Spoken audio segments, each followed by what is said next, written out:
Throughout most of history, women have generally had fewer legal rights and career opportunities than men. Wifehood and motherhood were regarded as women's most significant professions. In the 20th century, however, women in most nations won the right to vote and increased their educational and job opportunities. Perhaps the most important, they fought for and to a large degree accomplished a re-evaluation of traditional views of their role in society. As time progressed, women were still treated unequally, with men being the dominant gender. Women could rarely land a job. It didn't matter anyway, because the day they got married, they would get fired and be forced to take on the role of a homemaker. Women wouldn't get many choices for jobs. They only could get traditional jobs like domestic servants, secretaries, nurses, teachers, sales clerks, and factory workers. And if they did get a better job, then they wouldn't get much business.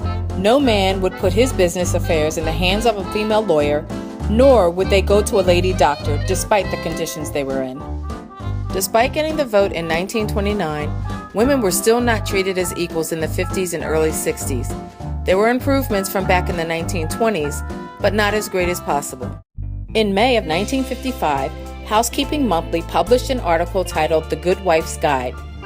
The guide, originally written, was to be used as a home economics textbook intended for high school girls to teach them how to prepare for married life. Today, the guide would be considered very sexist, and some parts are so absurd that it's almost funny. Here are a few tips. Prepare yourself. Take 15 minutes to rest so you'll be refreshed when he arrives. Touch up your makeup, put a ribbon in your hair, and be fresh looking. He has just been with a lot of work-weary people. Be a little gay and a little more interesting for him. His boring day may need a lift, and one of your duties is to provide it. During the cooler months of the year, you should prepare and light a fire for him to unwind by. Your husband will feel he has reached a haven of rest and order, and it will give you a lift too. After all, catering to his comfort will provide you with immense personal satisfaction. Don't complain if he's late for dinner, or even if he stays out all night. Count this as minor compared to what he might have gone through at work. Make him comfortable. Have him lean back in a comfortable chair or lie him down in the bedroom. Have a cool or warm drink ready for him. Listen to him. You may have a dozen important things to tell him, but the moment of his arrival is not the time. Let him talk first. Remember, his topics of conversation are more important than yours. A good wife always knows her place.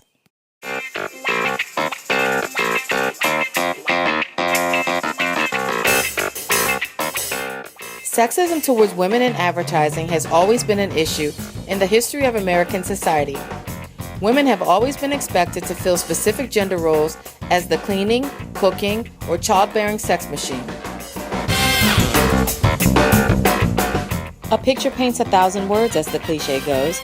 As corny as it may sound, sometimes images do convey ideas and messages far more powerfully than words ever could. Let's face it, lecturing people on the extent of gender inequality can only do so much. People tend to zone out or feel like they don't need to pay attention to this topic. Many people say that they think that women are equal to men now, so there's no need to push the issue. According to Forbes magazine, the 2012 American Community Survey conducted by the U.S. Census Bureau showed that women earned roughly 77 cents on the dollar when stacked against the paychecks of white men in the U.S.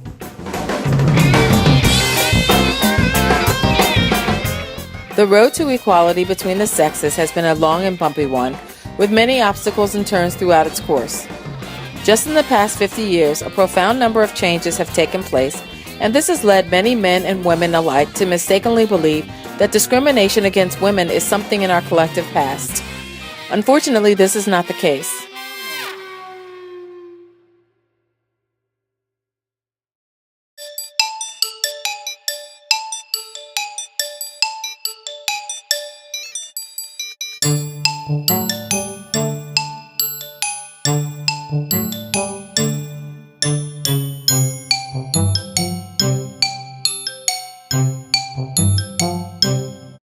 Bowie State University, located in Prince George's County, Maryland, is Maryland's oldest historically black university. In a quest to find equality, several of the university's top students set out to learn what people knew and thought about gender-neutral language. Alright, I'm here at Home Soul today, about to ask some students, fellow classmates of mine about gender-neutral language. Do you know what gender-neutral language is? See, most people don't know what it is, but gender-neutral language is the difference between boys and girls and how we use certain words and how it might affect different people. Like most people call cops policemen when the real word should be police officers because they're also female cops. So that's a big thing going on in the world. Do you know what gender-neutral language is? Gender-neutral language? Yeah. I don't know what that is. All right. You know what gender-neutral language is? I do not know what that is. All right. Thank you. I think people should stop using gender-neutral language. Not really. It really depends on what you're talking about when it comes to it, because if you're talking about like on the lines of like baby, sweetie, honey, you know, that's really about affection. It doesn't really matter. But when it comes to like the words mankind and stuff like that, yeah, I think that they need to watch what they say when it comes to it.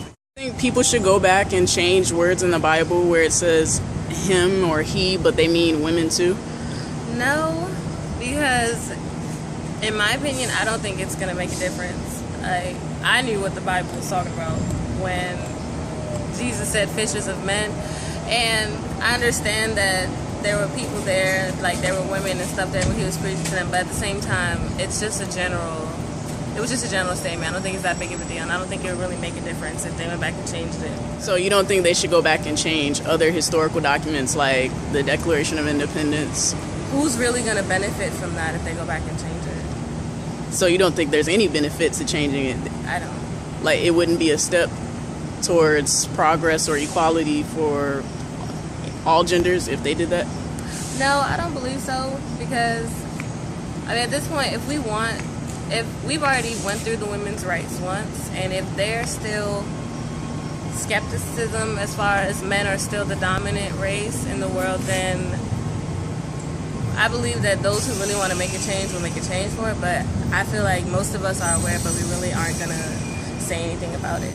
What do you feel about gender-neutral language? I don't feel like it's a big deal or hurts anyone. Do you think that it's wrong to call a policewoman a policeman? You should call her policeman, but I don't think that she will be hurt on. Do you think gender-neutral language is offensive toward women? No. Okay, thank you for your time. Do you know what gender-neutral language is? No. Using words cater to like one gender, like policeman, fire. Do you think that gender-neutral language offends women? No. Do you think that they should be used, like those words? Yes. I wanted to ask you guys, do you guys know what gender-neutral language is?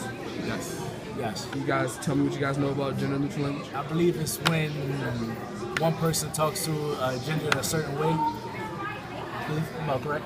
About right. Do you guys feel like words like policeman, fireman, stuff like that should be changed to like police officer, a firefighter so it wouldn't offend one I gender? feel like if it offends you, then just use police officer or firefighter anyway. My name is Bianca, and I will be interviewed by Keith on gender-neutral language. Do you believe we live in a gender-equal society? No, we do not live in a gender-equal society because there are still situations where women are looked at in a lower regard than men. Do you believe that gender-neutral language is necessary for today's society? I personally don't believe that it's necessary for today's society, although I don't mind gender-neutral language being used today. Do you believe that we live in a gender-equal society? Why or why not? No, we don't live in a gender-equal society, but the simple fact is that even to this day in this country and in Europe, women are still paid less than men for doing the same job, which is totally wrong. And then in your third world countries, women aren't even considered people. Some of them are considered just property or just baby makers, and they better produce a son. Do you believe that gender-neutral language is necessary in today's society? To a certain point, yes and no. For the simple fact is that those names and those titles was given when men ruled everything and women weren't included. So to make it gender specific or whatever, or to leave it open to gender, it's going to take time for that change. And the state that this world is in is not ready for that change yet. It's coming slowly but surely. So we're going to play the Would You Rather game. So would you rather be congressman or member of Congress? Congress. Councilman or council member? Councilman.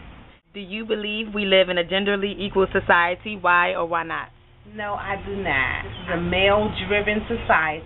Men's opinions are weighed more heavily and they get paid more money. America was founded on the promise of equality for all. We, the participants of this documentary, believe that individuals of every gender, race, religion, sexual orientation, and national origin are created equal. All people are created equal in rights, dignity, and the potential to achieve great things.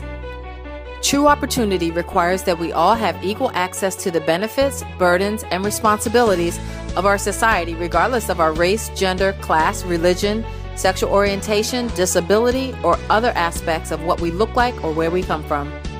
Equal opportunity means treating similarly situated people similarly while taking account of human, cultural, and other differences. It means, for example, that a person's race, gender, religion, or sexual orientation should be irrelevant to his or her ability to receive quality health care or to own a home. Considering the needs of Americans who use wheelchairs as well as those who use their feet in designing a home or a bus or a courthouse. It also includes gender-neutral language. Equal opportunity is not treating everyone identically, but rather treating everyone as an equal.